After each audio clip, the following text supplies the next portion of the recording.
Oke, selamat datang kembali di Rekat Kapitalis Reviews episode ke-34. Kali ini gue akan membahas mengenai ISG. Setelah sempat turun 5% dan rebound 2,56%, apakah ISG akan lanjut naik? Langsung aja kita lihat chart dari ISG. Nah, kalau kita perhatikan di sini untuk chart ISG, resisten ISG sekarang berada di level 5.382, di mana ISG waktu akhir Agustus kemarin gagal melewati exponential moving average 200-nya, yaitu EMA 200-nya, dan kemudian malah kembali turun. Secara jangka menengah, ISG ini telah berada di bawah tren jangka ini ya, tren naik jangka menengahnya ya. Kalau kita lihat di sini, di mana sudah break di level 5.281 per tanggal 3 September kemarin, kemudian kembali turun, dan sempat kalau lo lihat tweet gue kan, gue bilang bahwa supportnya ISG sekarang masih di 5.200. Sebenarnya itu masih valid sampai tanggal di 8 September 2020, di mana itu ISG masih bisa mampu bertahan di 5.200, kemudian di tanggal 9 itu turun di bawah 5.200, 5.149, dan kemudian pada saat pengumuman PSBB DKI Jakarta, ISG turun 5%. Dan pada hari Jumat kemarin kembali rebound 2,6%. Gimana kelanjutannya? Kalau menurut gue pribadi ya, ISG itu sebenarnya sudah di oversold sebenarnya kalau kita lihat di sini, di mana ini sudah apa ya, sudah menemui, kalau secara stokastik sudah berada di level bottom-nya. Kalau gue lihat di sini adalah di mana kalau kita lihat beberapa waktu yang lalu, di mana kalau kita lihat di Maret itu ISG sudah oversold banget dan kemudian rebound seperti yang sudah diekspektasikan. Dan akhirnya di sini juga si IISG sudah juga oversold dan akhirnya rebound pada hari Jumat kemarin. Bagaimana kelanjutan? Kalau menurutku sih IISG masih bisa berpeluang untuk lanjut naik lagi, at least ke level untuk gap yang ditinggalkannya di kisaran 5.000 ini ya, 5.100 sampai 5.200 itu kemungkinan bisa ke arah sana untuk IISG untuk seminggu ke depan. Dan kalau kita lihat di sini apakah ISG mampu naik lebih dari 5.382, itu memang eh, ada peluang ke sana kalau misalnya si ISG ini mampu bisa mempertahankan kenaikannya di atas level 5.200. Menurut gue sih di situ ya. Level 5.200 ini jadi level penting karena ini adalah level yang sebelumnya jadi support, sekarang jadi resistennya ISG, dan kemudian kalau bisa melewati 5.200, maka level selanjutnya adalah 5.382, dan 5.382 terlewati, maka target selanjutnya ada di sekitaran 5.600-an sampai 5.500 untuk IISG. Jadi sebenarnya sih kalau misalnya kita lihat secara big picture-nya untuk jangka menengah ya, IISG sebenarnya masih bisa dikatakan bullish kalau kita lihat. Apa sih syarat-syarat tersebut, seperti yang gue udah bilang beberapa waktu yang lalu, di mana supportnya IISG itu selalu naik dari waktu ke waktu. Dan IISG ini sekarang supportnya itu di 4.800-an, membentuk double support untuk secara jangka menengahnya.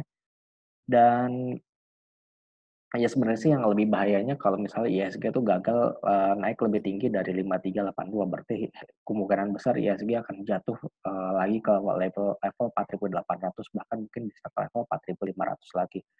Karena seperti yang kita ketahui bahwa kalau misalnya suatu saham atau indeks sudah double top, maka kemungkinan besar itu akan mengalami koreksi yang lebih dalam daripada sebelumnya karena dia gagal melewati harga tertinggi sebelumnya. Secara teori sih seperti itu ya. Mudah-mudahan itu nggak terjadi, dan gue harapin sih ISG mampu naik ke atas 5.382 dan 5.200. Jadi untuk kesimpulan untuk ISG, menurut gue minggu depan ISG masih berpulang lanjut naik, at least minimal ke 5.200 untuk ISG, karena stokastiknya sudah oversold, dan ini juga harusnya bisa rebound lebih tinggi lagi dari levelnya di 5.017 kemarin, dan mungkin bisa mencapai level 5.200 terlebih dahulu. Itu menurut gue ya, harusnya sih bisa nyampe untuk ISG. Mudah-mudahan tercapai dan harapan kita bersama. Karena mungkin di antara kita ada yang saham menyangkut atau gimana.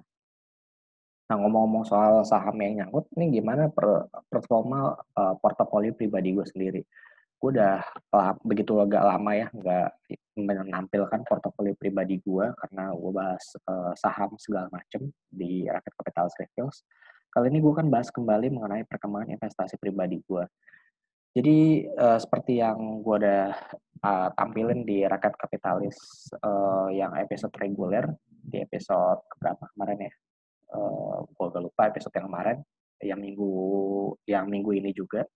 Gue kan sempat bilang bahwa gue sempat untung ya untuk 1,44% untuk investasi pribadi gue, sedangkan ISG masih minus 12,35%. Namun pas ISG anjlok itu akhirnya ya portofolio pribadi gue minus 6,96% dan si ISG minus 18,14%. At least gue masih unggul sekitaran 11%-an untuk ISG dari ISG ya. Dan sebenarnya gue sempat ada cash cukup banyak ya untuk pada saat si ISG itu sudah mencapai di level, nah ini, sudah di level 5.300-an itu gue sempat jualin, Bank BRI gue jual, kemudian beberapa saham juga gue jual, jadi cash gue sempat 29%. Kemudian pada saat beberapa saham ada yang turun, itu gue tambah ya, kayak si Indomobil atau IMAS tuh gue tambah. Kemudian pada saat hari Jumat yang lalu, pada saat gue bilang ada si Pak Gema ya dari Astro Aceh itu bilang kemungkinan besar itu akan rebound di sana. Jadi ya based on si Pak Gema, gue coba ikutin apa yang dia bilang. Jadi pada saat ISG bottoming di 4.800, gue coba masuk di BRI dan BCA. Kenapa gue masuknya di BRI dan BCA? Ya karena itu memang saham penggerak indeks. Meskipun ya whatever sih, mau bilang asingnya jualan 2 triliun apa segala macam, ya gue nggak terlalu peduli karena ibaratnya saham-saham big caps ini sudah ada di level udah ada di level oversold kalau menurut gue, dan kemungkinan besar akan rebound dalam beberapa hari mendatang. Dan returnnya juga lumayan, BRI gue dapet 3,59%, BCA 2,12%, karena BCA naiknya kemarin nggak terlalu kencang ya. Ini UNTR sempat minusnya parah banget, sempat minus 10%-an, karena pas UNTR pas kemarin tuh naiknya lumayan besar ya, sekitar naik 7%-an, jadi minusnya tinggal 1,66%, kemudian PTWA juga minusnya tinggal 7,37%, tadinya sempat belasan persen juga, dan IMAS emang masih belum naik ya, kemarin masih turun juga. Dan ini komposisi saham gue sekarang udah 98,3% dan kas gue hanya tinggal 1,7%. Gue di sini full power karena menurut analisa pribadi gue itu ISG kemungkinan besar bisa mencapai level 5.200-an. Jadi ya itu pendapat gue ya. Kalau kalian punya pendapat lain ya monggo silakan, gak apa-apa. Dan kalau menurut kalian bahwa ISG peluang untuk naiknya udah nggak ada lagi ya silahkan juga. Tapi menurut pendapat pribadi gue ya ISG ke depan masih berpeluang untuk rebound. Dan pada saat apabila si ISG menyentuh level 5.200, bahkan syukur-syukur bisa mencapai 5.382 lagi, kemungkinan gue akan mengurangi porsi sahamnya. Kemungkinan gue akan jual sebagian saham BRI dan BCA juga. Kalau misalnya naik gue akan buang juga. UNTR kalau misalnya naiknya lumayan lagi sampai ke 25.000 lagi, gue juga akan buang. Untuk PTBA masih gue akan simpan kemungkinan besar. Itu strategi gue ke depannya. Untuk saham baru gue belum memikirkan untuk masuk ke saham baru. Untuk sementara gue fokus di saham yang ada aja. Ini hanya 5 saham terbesar, masih ada 3 saham lagi yang nggak gue sebutin di sini. Jadi demikian untuk Rakyat Kapitalis Reviews episode ke-34 kali ini. Gue Farhan pamit undur diri. Jangan lupa untuk like dan subscribe akun YouTube Rakyat Kapitalis. Karena Rakyat Kapitalis Reviews hanya hadir di akun YouTube channel ini. Gue Farhan pamit undur diri. Kita akan mencoba kembali di episode berikutnya. Bye-bye.